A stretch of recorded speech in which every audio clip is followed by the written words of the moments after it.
Hello.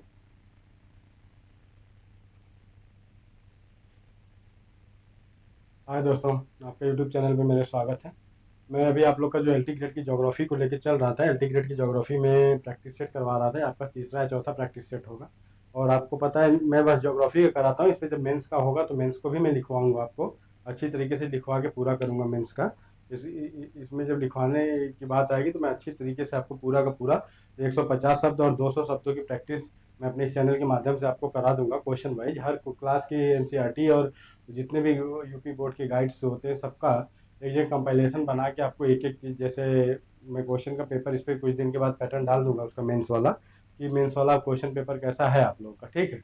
उसके बाद तो मैं कंप्लीट जब करा लूँ, पहले प्री का हो जाए तो फिर मेंस के वो तैयार कराऊंगा। अभी इस चैनल पे पर मैं सिर्फ और सिर्फ आपको एलटी ग्रेड के लिए ज्योग्राफी का प्रैक्टिस सेट करवा रहा हूँ, ठीक है। अभी देखो 2-3 प्रैक्टिस सेट हो चुका है। और इसमें कुछ जनगणना के क्वेश्चन जो पुराने हैं, ये कहीं आए हुए क्वेश्चन मैंने इंक्लूड किया था।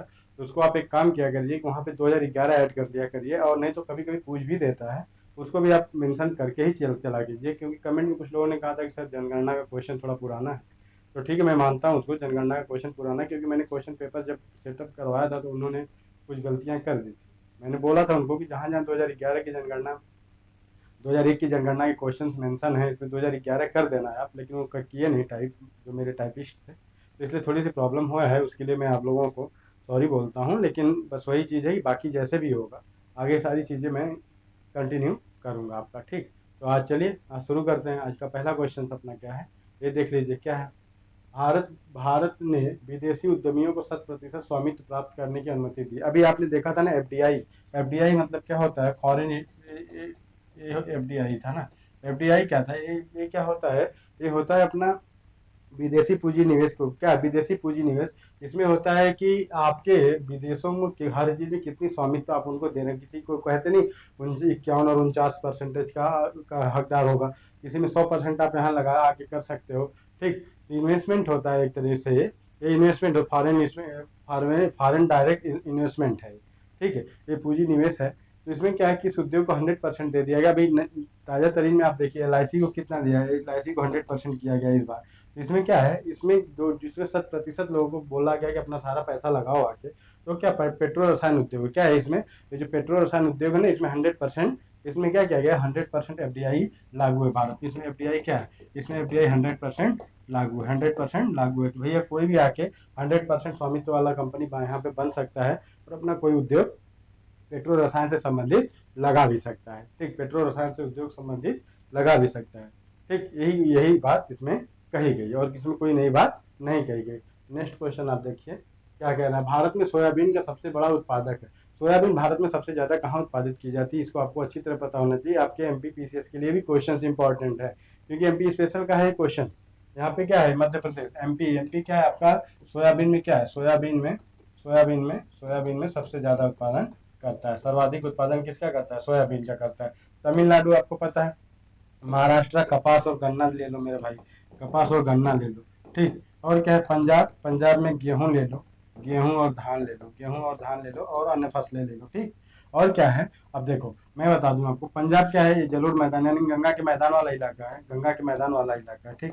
और ये महाराष्ट्र क्या है, प्रायद्वीपीय भारत यानी काली मृदा, काली मृदा वाला क्षेत्र है, ये काली मृदा वाला क्षेत्र है, ठीक है। काली मृदा वाला क्षेत्र, तो इसलिए यहाँ कपास और गन्ना सर्वाधिक होता है। अपना तमिलनाडु भी वही है, बेसाल्ट वाली चट्टानों से, ये भी काली मृदा ही आती है इसमें। काली मृदा और क्या होती है, लेटेराइट मृदा और लेटेराइट मृदा होती है, ठीक। इसमें भी इसका उत्पादन है। और एमपी क्या है अपना, ये भी काली कपास वाली काली का, ये भी काली मृदा का क्षेत्र है। इसमें 2-3 मृदाएं अच्छी तरीके से पाई जाती हैं, इसलिए संपूर्ण काली मृदा का क्षेत्र एमपी को नहीं कहा जा सकता, ठीक। और इसमें क्या है, सोयाबीन का सबसे बड़ा उत्पादक क्या है, अपना एमपी है, अपना एमपी मध्य प्रदेश है, ठीक। मध्य प्रदेश। आगे देखो, सूची 1 को सूची 2 से सुमेलित करना है, और सूची 1 से सूची 2 को क्या सही उत्तर को सुमेलित करना है। इसमें पूछा हुआ है क्या, नुमालीगढ़, कहलगांव, जादूगोड़ा, कोरबा, ये किसके लिए प्रसिद्ध है, ये किसके लिए प्रसिद्ध है। तो आपको पता होना चाहिए नुमालीगढ़ क्या है, नुमालीगढ़ क्या है, तेल शोधन के लिए है, अच्छा ठीक। कहलगांव क्या भैया, कहलगांव, ये जो कहलगांव आपका ताप विद्युत केंद्र है, ये आपका क्या है, ताप विद्युत केंद्र है। जादूगोड़ा किसकी खान है, जादूगोड़ा में यूरेनियम मिलता है, अच्छी तरह पता है, जादूगोड़ा में हमें यूरेनियम की प्राप्ति होती है। कोरबा छत्तीसगढ़ कोयला वाला क्षेत्र है, कोरबा में छत्तीसगढ़ कोयला के लिए जाना जाता है। नुमालीगढ़ तेल शोधन क्षेत्र है। कहलगांव क्या है, ताप विद्युत केंद्र है। जादूकोड़ा में यूरेनियम मिलता है। और क्या है, कोरबा, कोरबा में आपका कोयला मिलता है। तो इसके लिए आपका आंसर क्या हो जाएगा, इसका आंसर आपका बी हो जाएगा। इसका आंसर आपका बी हो जाएगा, इसमें कुछ ज्यादा नहीं करना है। निम्नलिखित में से किस पहाड़ी अमरकंटक पहाड़ी सदृश अपवाह प्रतिरूप विकसित है। इसमें पूछा है कौन सी ऐसी पहाड़ी जिसमें अमरकंटक ये पहाड़ी से क्या है, हम पहाड़ी अमरकंटक पहाड़ी सदृश मतलब उसके समान, उसके सदृश मतलब उसकी जैसा दिखने वाला अपवाह प्रतिरूप विकसित है। बताइए भारत में ऐसी कौन सी पहाड़ी जो अमरकंटक की तरह, अमरकंटक की टू कॉपी कर लीजिए उसको, उसी की तरह दिखने में है। तो ये क्वेश्चन आपसे पूछा हुआ है, तो इसमें आपको मालूम होना चाहिए कि इसका आंसर क्या हो जाएगा। इसका हो जाएगा आपका मिकी, मिकिर, मिकिर की पहाड़ी ऐसा है। और देखो अब ये अमरकंटक जो है ना, ये क्या है, ये अमरकंटक, इसकी विशेषता क्या है। अमरकंटक की विशेषता है कि अमरकंटक की पहाड़ी से, अमरकंटक के पठार से निकलने वाली नर्मदा है, सोन है और एवं महानदी, अरि प्रतिरूप है। यहाँ पे अरि प्रतिरूप है, क्या ये अरि प्रतिरूप में है। ठीक, क्या है, अमरकंटक से निकलने वाली एक नदी है, क्या है, महानदी है, नर्मदा है और सोन है। ये सोन अरि प्रतिरूप का पैटर्न फॉलो करते हैं। तो ये मिकिर पहाड़ी जो ये भी क्या करती है, ये भी अरि प्रतिरूप, ये अरि प्रतिरूप की प्रतिरूप को फॉलो करती है। यहाँ से जो नदियां निकलती हैं, बस यही बात थी इसमें। इसमें और कोई तीसरा बात हमको नहीं करना था, इसमें हमको तीसरी बात कोई नहीं करनी थी। ठीक है, और आगे देखो आप अगला क्वेश्चन क्या। अब देखो सतपुड़ा की पहाड़ी कहाँ है भैया, मध्य प्रदेश में। मीजो कहाँ है, मिजोरम वाली। और सतमाल की पहाड़ी, सतमाल की पहाड़ी कहाँ पे है, इसका कमेंट में आप बता दो मुझे, तब तो पता चलेगा। आगे देखो भारत के भिन्न में से किस पोताश्रय में जलयान तोड़ने मतलब जलयान तोड़ने का जहाँ उद्योग विकसित हो रहा है, कहाँ पे भैया। जलयान को तो जो नाएं खराब हो जाती हैं, जो जलपोत खराब हो जाते हैं, उनको तोड़ाई का काम कहाँ पे किया जाता है। अलंग में किया जाता है, मारमागुआ में, काकीनाडा में और विशाखापत्तनम में। ये क्वेश्चन आपसे पूछा है कहाँ पे किया जाता है, ये कहाँ पे किया जाता है। तो इसका आंसर हो जाएगा आपका अलंग। और अलंग कहाँ पे है, अलंग देखो मेरे भाई, अलंग कहाँ पे, अलंग गुजरात में। अलंग कहाँ है, अलंग, अलंग गुजरात में है। और गुजरात के भावनगर जिले में स्थित है। पता है गुजरात में कहाँ पे, ये भावनगर में है। गुजरात के भावनगर जिले में क्या है, भावनगर जिले में ये है सचाना, एक हाँ ये साचना भी है यार, ध्यान रखना। अलंग के साथ एक साचना अगर भी पूछ दिया, ये भी है। यहाँ भी क्या है, यहाँ पे जलयान को तोड़ने का कार्य, यानी उसको डिस्ट्रॉय करने का, तोड़ने का कार्य किया जाता है। ठीक, कार्य किया जाता है। मारवागुआ आपको पता है गोवा में है। विशाखापत्तनम प्राकृतिक सबसे गहरा है।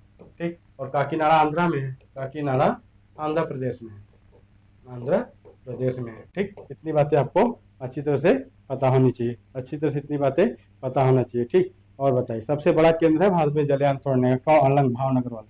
ये क्या है, ये सबसे बड़ा जलयान क्या है, ये जलयान तोड़ने का, ये जलयान तोड़ने का यहाँ पे कार्य किया जाता है, यहाँ पे कार्य किया जाता है। ठीक, इसको आप ध्यान रखना।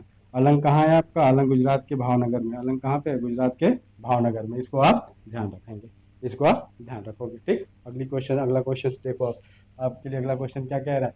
निम्न में से कौन सा सुमेलित नहीं है, निम्नलिखित में से कौन सा सुमेलित नहीं। अब सिमली कहाँ है, सिमलीपाल उड़ीसा, ये तो अच्छी तरह पता होना चाहिए। काजीरंगा असम में है, ऊटी कर्नाटक में, कन्याकुमारी तमिलनाडु में। अब देखो यहाँ क्वेश्चन फंस गया, यहाँ क्वेश्चन फंसा नहीं है, क्वेश्चन थोड़ा सा मिस्टेक, थोड़ा सा आपको डिस्ट्रॉय किया है। यहाँ पे क्या हुआ है, ये जो है ऊटी, ये ऊटी आपका, इसमें निम्नलिखित में से कौन सुमेलित नहीं। ऊटी, ऊटी क्या है, कर्नाटक में नहीं है मेरे भाई, ऊटी कहाँ है, ये आपके तमिलनाडु में है। ये तमिलनाडु में है। उटक मंडक और ऊटी ये क्या घूमने की जगह है, ये क्या एक घूमने की जगह है। तो इसका आंसर क्या हो जाएगा, ऊटी आपकी तमिलनाडु की नीलगिरी की पहाड़ियों पर स्थित है। किस पे, नीलगिरी की पहाड़ी मेरे भाई, क्या ये नीलगिरी की पहाड़ी पर है। ठीक, और एक क्या है, एक पर्यटन स्थल, अच्छा खासा पर्यटन स्थल है। स्वास्थ्य के लिए लोग यहाँ जाते हैं, स्वास्थ्य के लिए जलवायु यहाँ की क्या है, परिपूर्ण है। चलो इसको कंप्लीट किया। काजीरंगा असम में एक गैंडे के लिए प्रसिद्ध था, आपको मालूम। सिमलीपाल उड़ीसा में है, किस लिए प्रसिद्ध आप बता दो मुझे। कन्याकुमारी आपको पता है सबसे दक्षिणतम बिंदु है, तो कन्याकुमारी तो तमिलनाडु में है ही है मेरे भाई। ये है ऊटी कहाँ है, ऊटी कर्नाटक में ना होकर तमिलनाडु में है। और एक क्या है, नीलगिरी की पहाड़ी में स्थित है। और एक क्या है, एक पर्यटन स्थल। ठीक, आगे अगला क्वेश्चन क्या है, भारत में पेट्रोलियम पाए जाने की न्यूनतम संभावना कहाँ पे है। पेट्रोलियम कहाँ नहीं पाया जाएगा, छत्तीसगढ़, मध्य गंगा के मैदान में, कोरोमंडल तट पर, तेलंगाना में। देखो भारत के जो ये आपको सबसे कम संभावना कहाँ है, आपको मालूम होना चाहिए। इसकी सबसे कम संभावना कहाँ पे मिलती है, सबसे कम संभावना आपको छत्तीसगढ़ में है। छत्तीसगढ़ में ठीक, छत्तीसगढ़ में पेट्रोलियम की का संभावना सबसे कम है, सबसे कम है। आगे देखो, सूची को सूची से 2 मिलाना है, ब्लॉक ब्लॉक दिया हुआ है और यहाँ पे पर्वत दिया हुआ है। और देखो पर्वत के प्रकार है इसमें, और इधर दिया उसके उदाहरण। हमको किस कौन सा पर्वत किसका उदाहरण है यही इसमें बताना है। ठीक, अब देखो आपको भ्रंशोत्त यानी ब्लॉक पर्वत किसको हम कहते हैं भैया? ब्लॉक पर्वत कौन सा है इसमें? ब्लॉक पर्वत आपका आ जाएगा आपका नीलगिरी। ठीक, बलित पर्वत आपको पता है अभी जो भी चल रहा है, तो बलित पर्वत हमारा क्या है? बलित पर्वत क्या है? प्राचीनतम बलित पर्वत कौन सा है इसमें? प्राचीनतम जो बलित पर्वत है वो आपकी अरावली क्या थी? बलित पर्वत थी। अवशिष्ट पर्वत किसको कहेंगे? जो कट छट कर छोटा हो चुका है, जो कट छट कर छोटा हो चुका है, तो उसको हम क्या कहेंगे भैया? विंध्य पर्वत।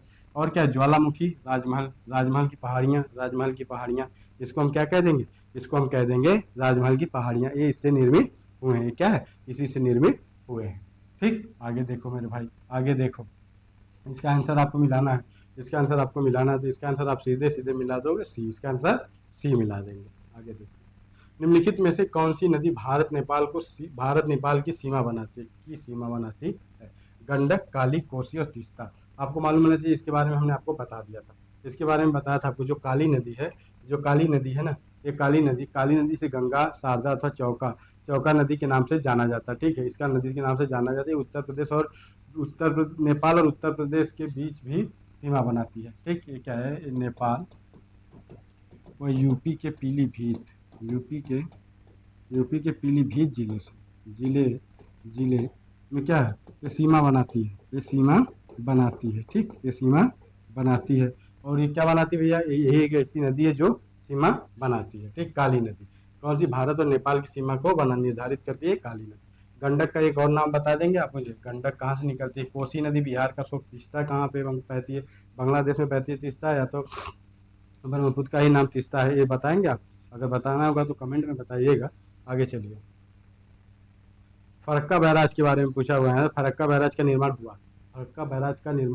हुआ है भैया, किस लिए किया गया था? फरक्का बैराज का निर्माण हमने किया किसके लिए था? ठीक है, आपको मालूम होना चाहिए क्या? पश्चिम बंगाल की सिंचाई जल आपूर्ति हेतु, बांग्लादेश में सिंचाई क्षमता वृद्धि हेतु, हुगली में पर्याप्त जल प्रवाह बनाए रखने।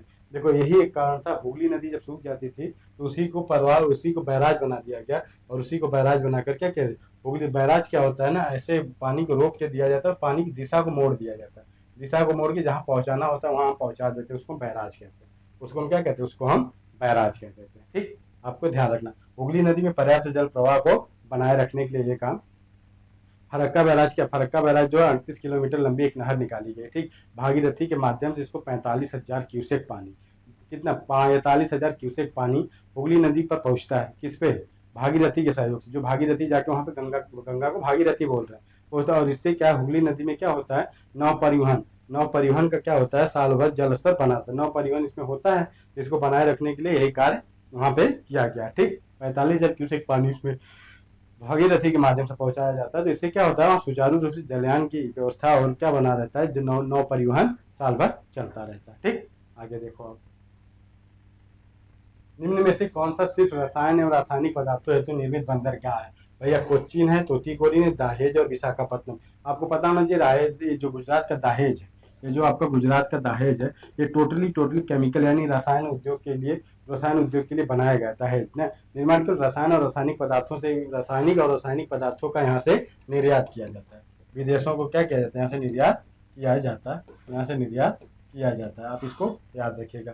ठीक, और इसके बारे में सबको पता है, एक एक चीज हो चुकी है। तो आप चलिए दहेज को आप गुजरात में दहेज याद रखिएगा। आगे देखो, दाभोल मेगा विशालतम विद्युत परियोजना के विषय में निम्न कथनों का अध्ययन कीजिए तथा सही उत्तर कोड से को चुनना है। यह त्वरित विद्युत परियोजनाओं में से एक है। इसे राष्ट्रीय का उंटर गारंटी प्रदान करता है। भैया उंटर गारंटी नहीं होता है, ये यहाँ पे टाइप मिस्टेक इन्होंने कर दिया है।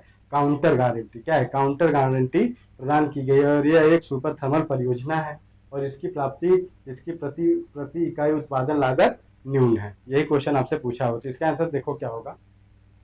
यह एक त्वरित विद्युत परियोजना है। ठीक है, इसे राष्ट्रीय का काउंटर और यह एक सुपर थर्मल विद्युत यह इसकी प्रति इकाई उत्पादन लागत न्यूनतम है। भैया न्यूनतम कहीं नहीं होती, इसका तो 1 और 3 हो जाएगा। इसका आंसर आपका 1 और 3 हो जाएगा। ठीक, इसको आप अच्छी तरीके से आप देख लीजिए। ठीक, क्या है दाभोल विद्युत परियोजना जो है महाराष्ट्र की है। पहली बार सुन लो भैया, ये दाभोल है कहाँ पे? ये दाभोल जो विद्युत परियोजना है आपकी महाराष्ट्र की है। ठीक, और इसके बारे में जो कथन दिया गया है आप इसको अच्छी तरीके से देख लीजिए। इसको कथन को आप अच्छी तरीके से, महाराष्ट्र में एनरान द्वारा, क्या एनरान द्वारा प्रारंभ की गई थी, और इस परियोजना की प्रति इकाई उत्पादन लागत क्या थी? बहुत अधिक आई थी।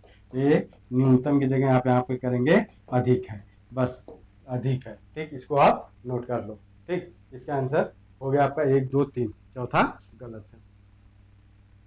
कानपुर के विषय में निम्नलिखित कथनों पर अध्ययन कीजिए और सही उत्तर का चयन करिए। चलो भैया, यह गंगा नदी के दाएं किनारे पर बसा है। चलो, यह एक मेगा सिटी है। हाँ ठीक, यहाँ चर्म शोधक कारखाने का जमाव है। ठीक, यह उत्तर प्रदेश में सबसे अधिक मलिन बस्तियों में रहने वाली जनसंख्या। आप देखो, इसका आंसर आपको बताना कि इसमें से क्या सही है। ठीक, इसमें क्या सही है, अब देखो आप इसका सही क्या है।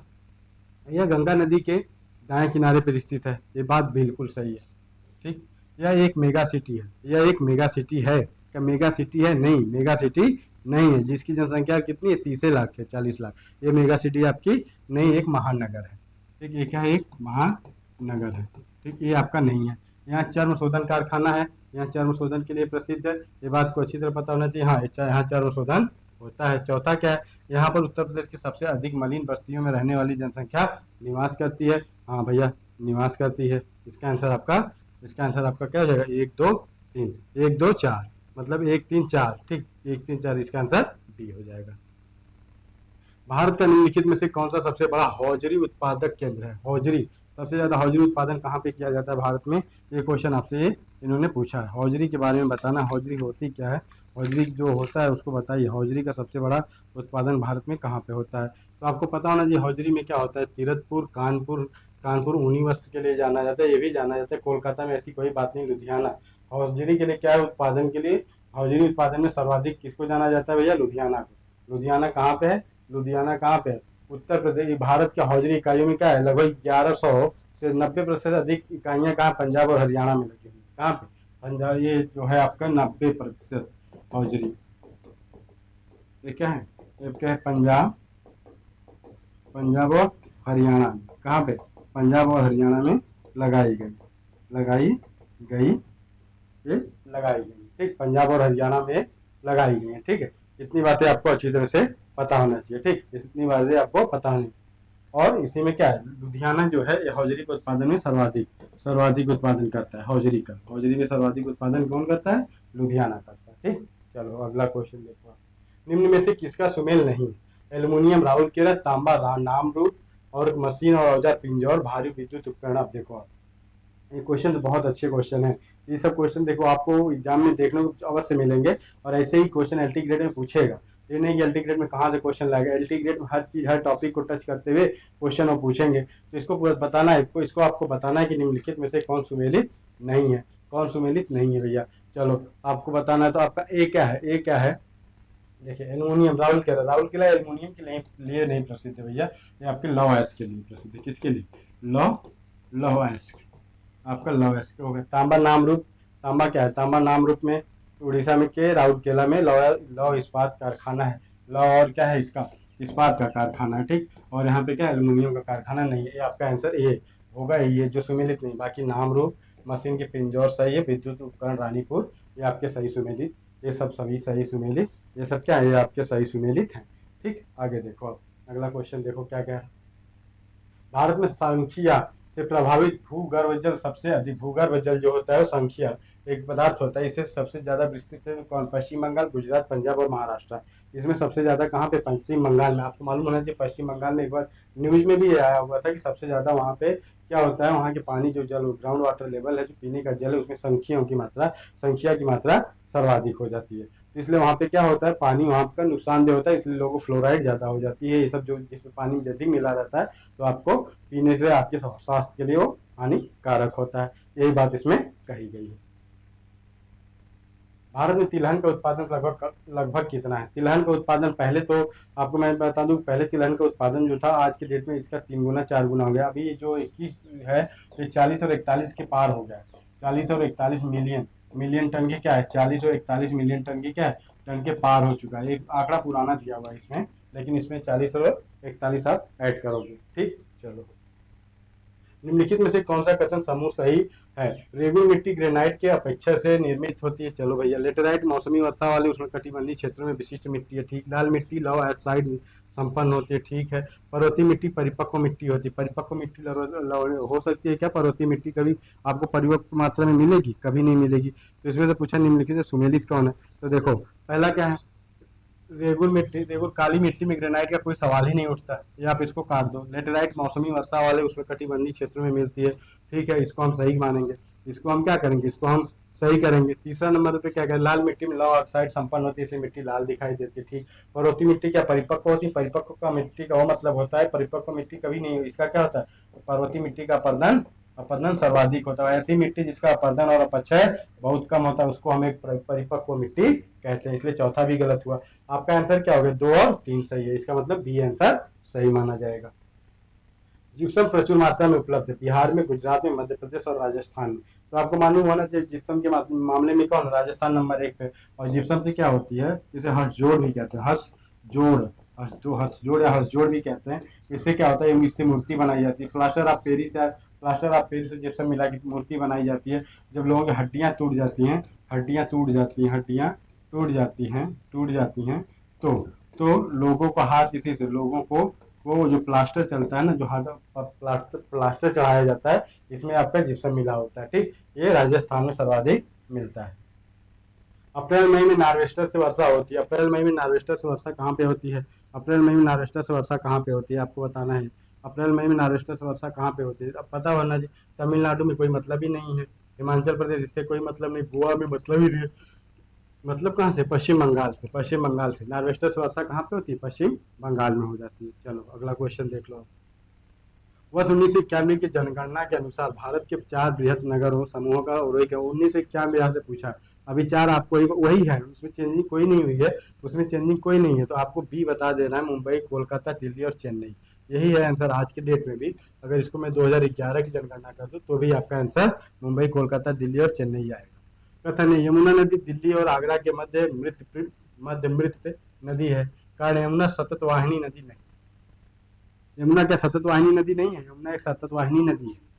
यमुना एक सतत वाहिनी नदी है मेरे भाई। इसमें देखो क्या दिल्ली मध्य प्रदेश नदी है, तो इसका आंसर क्या हो जाएगा? ये सही है, ये सही है, और आर गलत है। आर गलत है, क्या है यहाँ पे? मृतपा है। प्रदूषण के कारण क्या नदी यमुना के बीच अत्यधिक प्रदूषित हो चुकी है, इतनी ज्यादा प्रदूषण है। कारण है क्या इसका? इसका है प्रदूषण के कारण। एक किसके कारण होता है भैया? प्रदूषण। हाँ, और एक क्या है भैया? यमुना सतत वाहिनी है। यमुना सतत वाहिनी नदी है, सतत वाहिनी नदी है। ये निकलती यमुनोत्री के बंदरपुर से। इसका क्या है? इसका जल स्रोत क्या है भैया? हिम हिम है। हिम है, मतलब ये वहाँ पे जो हिमस ग्लेशियर से निकलती है। ये कहाँ से निकलती? ग्लेशियर से। तो ये क्या है? यमुना एक सतत वाहिनी नदी, सतत वाहिनी नदी है। ये सतत वाहिनी नदी है, ध्यान रखना। इसलिए इसका आंसर क्या हो जाएगा? ए और ए सही, ठीक। आगे तो निम्नलिखित में से किस भौमिकी क्रम का निर्माण प्राचीनतम अवसादी चट्टानों शैलों से हुआ है? ठीक। अब देखो, कुडप्पा, धारवाड़, गोंडवाना और विंध्य। यहाँ पूछा अवसादी, अवसादी से हुआ है भैया, अवसादी शैलों से हुआ निर्माण, यही चीज इसमें आपसे पूछा गया है। अब इसको बताना है अवसादी से किसका निर्माण हुआ है, ठीक। इसका निर्माण अवसादी से हुआ है, अब आपको ये बता देना है। तो जब इसका अवसादी से निर्माण बताना पड़ेगा आपको, तो आपको इसका क्या बताना है बताइए? इसको आपको बताना पड़ेगा। धारवाड़ क्रम की चट्टानें जो हमने बताई थी, ये क्या है? ये आपकी क्या है? धारवाड़ क्रम की चट्टानें जो है ना, प्राचीनतम अवसादी चट्टानें हैं जो वर्तमान समय में रूपांतरित हो चुकी है। अब क्या हो चुकी है इनका? ये वर्तमान में क्या रूपांतरित है, तो ये रूपांतरित चट्टान है। और ये रूपांतरित चट्टान है क्योंकि टाइम टाइम इस पर टाइम टाइम ज़्यादा बीत चुका है ना, टाइम ज़्यादा बीत चुका है मेरे भाई, टाइम ज़्यादा बीत चुका है, इसलिए क्या है? इसलिए हो गया, ठीक। इसका आंसर धारवाड़ हो गया, ठीक। इसका आंसर धारवाड़ हो गया। निम्नलिखित में से कौन सा राज्य रेशम उत्पादन में अग्रणी? आज भी वही राज्य है, क्या है? कर्नाटक। कर्नाटक रेशम, यहाँ तीनों किस्म का, भारत में तीनों किस्म के रेशम का उत्पादन होता है। भारत का सबसे बड़ा रेशम उत्पादक राज्य कौन सा भैया? आपका है कर्नाटक, ठीक। कर्नाटक है। और भारत में कुल शहतूत के जो कीड़े पाले जाते हैं, उसमें 2/3 भाग क्या है? 2/3 भाग क्या है? कर्नाटक। कर्नाटक में होता है, रेशम के कीड़ों के द्वारा, रेशम के कीटों के द्वारा इसका उत्पादन होता है, इसका उत्पादन होता है, ठीक। इसका उत्पादन होता है, ठीक। कर्नाटक याद रखिए। कथनों का अध्ययन करते हुए बताइए, गंगा नदी नौका परिवहन हेतु उपयुक्त नहीं है। कारण, नदी के जल प्रसरण में अत्यधिक गड़बड़ होता रहता है। अरे भैया ये ठीक है, ये पूछा है कि क्या है, तो आपको मालूम है कि इसका आंसर क्या है। ये सही, ये गलत है और आज सही है। ये सही, इसमें नौका विहार तो किया जाता है, गंगा नदी में नौ परिवहन हेतु उपयुक्त है, क्योंकि हल्दिया गंगा नदी पे बनाया गया है ना, जो बनारस से जाता है वहां तक। ठीक, पश्चिम बंगाल में पहला NW पहला है जो अपना। इस नदी में हरिद्वार से कन्नौज तक छोटी नावें चलती है भैया, और कन्नौज से इलाहाबाद तक छोटे स्टीमर चलाए जा सकते हैं इसमें। फिर इलाहाबाद से क्या है, इलाहाबाद के मुहाने से 25 से 60 टन के स्टीमर चलते हैं, जो हल्दिया से कहाँ जाते हैं, इलाहाबाद। हल्दिया से इलाहाबाद खंड को राष्ट्रीय जलमार्ग एक घोषित किया गया है। इसको आप कैसे मान सकते हैं, इसको कैसे मान सकते हैं, गंगा नदी नौका परिवहन हेतु उपयुक्त नहीं है, नहीं उपयुक्त है, इसको उपयुक्त है। इसमें ये रहता आपका, तो आपका दोनों सही हो जाता, ये दोनों सही हो जाता। अब यहाँ पे नहीं है, तो इसलिए ये आपका क्या है, गलत, ये आपका गलत। भारत में बृहत्तम पेट्रो संश्लिष्ट अवस्थित है, पेट्रो संश्लिष्ट अवस्थित कोच्चि में, हल्दिया में, जामनगर, विशाखापट्टनम में। अब पूछा है तो भैया कहाँ पे सर्वाधिक होता है, तो आपको ये बताना है कि भैया कहाँ पे हमारा है, जामनगर गुजरात में, जामनगर गुजरात में आपके, जामनगर गुजरात में। ठीक, ये क्वेश्चन आपको अच्छी तरह से पता होना चाहिए। अगला क्वेश्चन देखो, निम्नलिखित में से कहाँ निर्यात प्रसंस्करण पेटी नहीं है, मतलब निर्यात प्रसंस्करण पेटी को जो इसका जो यहाँ पे नहीं है। ठीक, ये क्वेश्चन पूछा हुआ है आपसे, तो अब इसको बताना है कि कहाँ पे नहीं है। तो आपको पता होना चाहिए, नोएडा में है, कांडला गुजरात में है मेरे भाई, नोएडा में भी नहीं, कोलकाता में नहीं है, कोलकाता में नहीं, कोलकाता में नहीं, नोएडा में, कोच्चि में है, कंडला, तीनों जगह है, लेकिन कहाँ पे, कोलकाता। पश्चिम बंगाल की निर्यात प्रसंस्करण पेटी, पेटी फल्टा में है। कहाँ पे है भैया, फाल्टा में। पेटी कहाँ पे, फाल्टा में, फाल्टा, फाल्टा में, न कि कोलकाता में। यहाँ है लेकिन क्या है, कोलकाता है। ठीक, इकोनॉमी जोन इसको कहते हैं, जो वही वाला है, EEZ वाला कॉन्सेप्ट है। यहाँ पे इतने क्षेत्र में बना दिया जाता है, इसमें आपका सारी चीजें एक रेट पे मिलती है, लागत कम आती है। क्या होती है, लागत कम आती है इसको। ठीक, चलो आगे देखो, नाथपा झाकरी बड़ी जल विद्युत परियोजना है जो स्थित है। नाथपा झाकरी परियोजना कहाँ पे है, नदी, इसको बताना है आप, ये आपकी कहाँ पे है, पता है। नाथपा झाकरी आपकी सतलज नदी पे, सतलज नदी पे। अब लेकिन अब बताना पड़ेगा आपकी नाथपा झाकरी है कहाँ, तो आपके हिमाचल में। कहाँ पे है, आपके हिमाचल प्रदेश में, आपके हिमाचल प्रदेश में है। ठीक, इसको थोड़ा सा और विस्तार से इसके बारे में जान लीजिए। हरियाणा और पंजाब को जल विद्युत परियोजना है। क्या है, हरियाणा व पंजाब लाभान्वित होंगे, और ये क्या है, जल विद्युत परियोजना है। क्या है, जल, क्या है, विद्युत, क्या है, परियोजना, जल विद्युत परियोजना। इसको आप अच्छी तरीके से जान लीजिए। ठीक, और जो हिमाचल प्रदेश में सतलज नदी पे स्थित है, इससे हो गया क्या, तीन तीन स्टेट इसमें आ गया। हिमाचल हो गया, लाभ में हरियाणा और पंजाब को मिलता है, जल विद्युत की वजह से ये प्रसिद्ध हुआ वहां पे। ठीक, अगला क्वेश्चन देखो, वर्ष 1991 की जनगणना के अनुसार भारत में बृहत्तम नगरों में से सर्वाधिक प्रतिकूल एवं अनुपात कहाँ का है। अब देखो ये यहाँ पे, इसको आप करो। अब जो होगा उस टाइम का मैं बता दे रहा हूँ, और इस टाइम का आप खुद से देखोगे ना, आप गूगल करो या कुछ भी करो, इस टाइम का देखो। मैं इस टाइम का बता दे रहा हूँ आपको, इस टाइम का बता दे रहा हूँ। सबसे क्या है, चेन्नई जो है, क्या चेन्नई जो इसका था, इसका सर्वाधिक बेकार स्थिति में कौन सा था, कौन सा था, इसका मुंबई था। इसका क्या है, मुंबई है। ठीक, इसका मुंबई है। भारत की आयु संरचना के बारे में निम्नलिखित में से कौन सा कथन असत्य है। ठीक, असत्य पूछा है। ठीक, यहाँ से पूछा है 0 से 5 आयु वर्ग का अनुपात घट रहा है। ठीक, 5 से 15 आयु वर्ग का अनुपात घट रहा है। ठीक, 15 से 60 आयु वर्ग का अनुपात घट रहा है, सब घट रहा है, चाहे 60 प्लस आयु वर्ग का अनुपात बढ़ रहा है। तो ये आपकी क्या होगा, ये आपका एकदम सही है। इसमें से राइट क्या किया गया है, 60 प्लस वालों की आयु क्या बढ़ रही है भैया, हमारे यहाँ बढ़ रही है। हमारे यहाँ 60 से प्लस आयु वालों की संख्या क्या रही है, ये बढ़ रही है, ये बढ़ रही है। ठीक, ठीक, और बाकी 15 से 60 वाले भी बढ़ रहे हैं, ये भी बढ़ रहे हैं। ठीक, ये नया आंकड़ा है, ये नए आंकड़ा के नए आंकड़े के अनुसार मैंने आपको बताया। ठीक, आगे देखो, पूछा निम्नलिखित में से कौन सी लव ऐश की खाने हैं। ठीक, कोरबा छत्तीसगढ़ भैया कोयला के लिए था। चिरमिरी, चिरमिरी किस लिए प्रसिद्ध है, आप अगर कोई बताएगा चिरमिरी की खान किस लिए प्रसिद्ध है तो कोई बताए। चिरमिरी किस लिए, देखो लव ऐश के लिए तो कुकेंद्र मुख है, करणपुरा भी, ये भी कोयला के लिए। चिरमिरी की खान किस लिए प्रसिद्ध है भैया, ये बता देना कोई। ठीक, इसका क्या होगा आपका, कुकेंद्र मुख क्या है, लव ऐश के लिए जाना जाता है। ये कहाँ पे है, ये आपका कर्नाटक में। ये कहाँ पे है आपका, ये कर्नाटक राज्य में है। ठीक, लव ऐश के लिए जानी जाती है। चलो अगला क्वेश्चन, निम्न में से किसने क्षेत्रीय कार्यात्मक संगठन की संकल्पना प्रतिपादित करी थी। चलो अच्छा, यहाँ से आपको भौगोलिक चिंतन का क्वेश्चन आ गया, इसको आपको बताना किसने प्रस्तुत करी थी। ये क्वेश्चन पूछा गया है। ये क्वेश्चन आपको अच्छी तरीके से पता होना चाहिए। किसने किसने प्रस्तुत किया था? एके फिल्ब्रिक। एके फिल्ब्रिक ने किया था। एके फिल्ब्रिक ने किया था, इसने किया था। ठीक, अगला क्वेश्चन देखो आप। ये मैं बार बार आपको करवाता हूँ, आपको एक हमेशा काम आने वाली चीज है। हर हर क्लास में आपको आ ही जाता है, तो आपको लगता होगा कि अरे क्या चीज है क्या नहीं। इसको आप हमेशा जानते रहेंगे, तभी जाके इसको कंप्लीट आप कर पाएंगे। ठीक, इसको आप जब भी कंप्लीट कर पाएंगे। ठीक है,